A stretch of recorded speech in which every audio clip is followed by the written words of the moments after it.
تو یہ ایک مقدس رشتہ ہے اور اسلام اس کی بقا دیکھنا چاہتا ہے، اس کا استحکام دیکھنا چاہتا ہے، اسلامی شریعت اس کی خوشگواری دیکھنا چاہتی ہے۔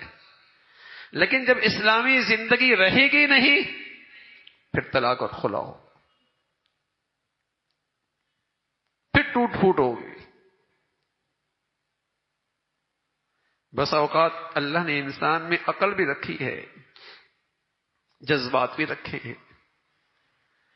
لیکن یہ کئی بار جذبات سے مغلوب ہو کے کم عقلی کا کام کر دیتا ہے اور پھر ساری زندگی پشیمان ہوتا ہے۔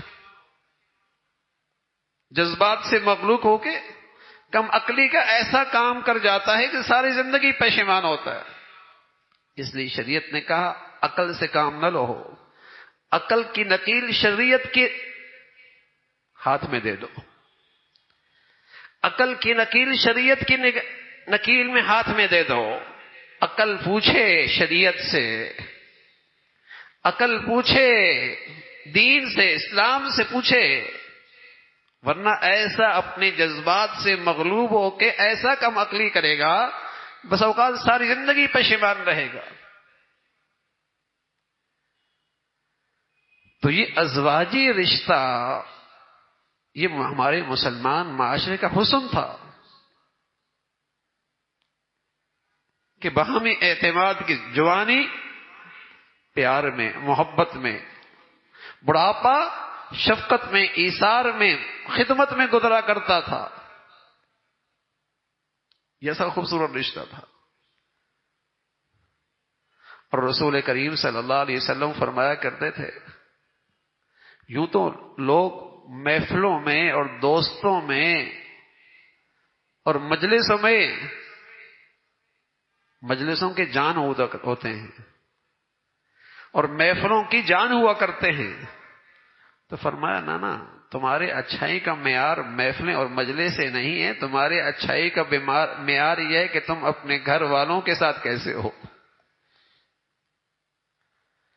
تم اپنے گھر والوں کے ساتھ کیسے ہو۔ اور پھر رسول کریم صلی اللہ علیہ وسلم فرمایا کرتے تھے میں اپنے گھر والوں کے لیے سب سے اچھا ہوں، میں اپنے گھر والوں کے لیے اچھا ہوں۔ اور عورت سے کیا کہا؟ سبحان اللہ، میری شریعت میں اللہ کے سوا کسی کے لیے سجدے کی کوئی گنجائش نہیں ہے۔ اگر بالفرض میری شریعت میں سجدے کی گنجائش ہوتی تو عورت سے کہتا اپنے مرد سے تعظیمی سجدہ کرو۔ مرد سے کہا وَعَاشِرُوهُنَّ بِالْمَعْرُوفِ، ان عورتوں کے لیے تم سے اللہ سفارش کر رہا ہے اچھا سلوک کرنا، اچھا سلوک کرنا۔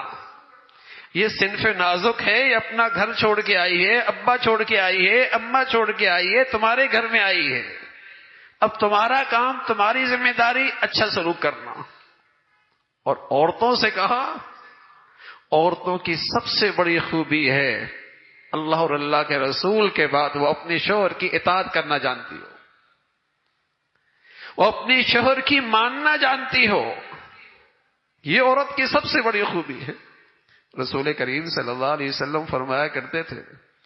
مرد اپنی عورت کو محبت کی نظر سے دیکھے، عورت اپنے شوہر کو محبت کی نظر سے دیکھے، دونوں کو اللہ اپنی رحمت کی نظر سے دیکھتے، دونوں کو اللہ کریم رحمت کی نظر سے دیکھتے ہیں۔ تو اس رشتے کا تقدس اسلام چاہتا ہے، اس کی بقا چاہتا ہے، اس کی خوشگواری چاہتا ہے، اس لیے کہ اس سے نسل کی تربیت وابستہ ہے، اس سے بہت سارے اخلاقی مسائل وابستہ ہیں، اس سے بہت ساری معاشی مسائل وابستہ ہیں۔ اگر گھر ٹوٹنے لگے اور اور طلاق اور خلا کا رواج پڑ گیا، نسلیں کہاں جائیں گی، اولادیں کہاں جائیں گی، بے سہارا ہو جائیں گی، سرپرست کوئی نہیں رہے گا، اخلاقی معاشرتی بگاڑ پڑے گا،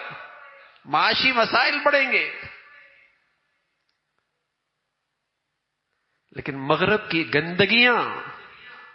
جب ذرائع ابلاغ کے ذریعے اور بدقسمتی سے جہاں ہمارے قوم کے نونہال تعلیم کے لیے جاتے ہیں، تعمیر کے جاتے ہیں، جب اس بے حیائی کے ماحول میں ان کے ذہنوں میں تخریب آئے گی تو پھر گھروں میں تعمیر نہیں ہوگی میرے عزیزو، یہی غارت گری ہوگی، پھر گھر نہیں بنتے نئی نسل کے، پھر وہ محبت اور شفقت اور باہمی اعتماد وہ بس ایک تاریخ رہ جائے گی مسلمانوں کی، اور وہ مغرب کی ساری گندگیوں کا منظر مسلمان معاشرے میں نظر آئے گا۔ تو ابھی پانی سر سے نہیں گزرا، اگر ہم اپنی معاشرتی زندگی میں، اپنے اولادوں کی زندگی میں اس پہ نظر رکھیں کہ ان کے اندر اسلامی معاشرت زندہ ہو، اسلامی رہن سہن زندہ ہو، شرم و حیا کا جوہر ان میں محفوظ رہے، تو اللہ کی ذات سے امید ہے کہ رشتوں کا یہ بقا اور ازواجی رشتے کا یہ تقدس، اس کی برکات ہمارے معاشرے کو ملے گی۔ اور میرے عزیزو، اگر اسی آوارگی کے ساتھ معاشرہ آگے نکلتا چلا گیا تو پھر میرے عزیزو یہ گھروں کے رشتے اور یہ تقدس مقدس رشتہ اور یہ میاں بیوی کی زندگی آہستہ آہستہ یہ قصہ پارینہ بن جائے گا۔ تو اس لیے رسول کریم صلی اللہ علیہ وسلم فرمایا کرتے تھے کہ بہترین محبت کی چیز وہ نکاح ہے، بہترین محبت کی چیز یہ نکاح کی زندگی ہے۔ اللہ رب العزت ہمارے معاشرے کو اس حلال زندگی کی اور اس مقدس رشتے کی برکات نصیب فرما دے۔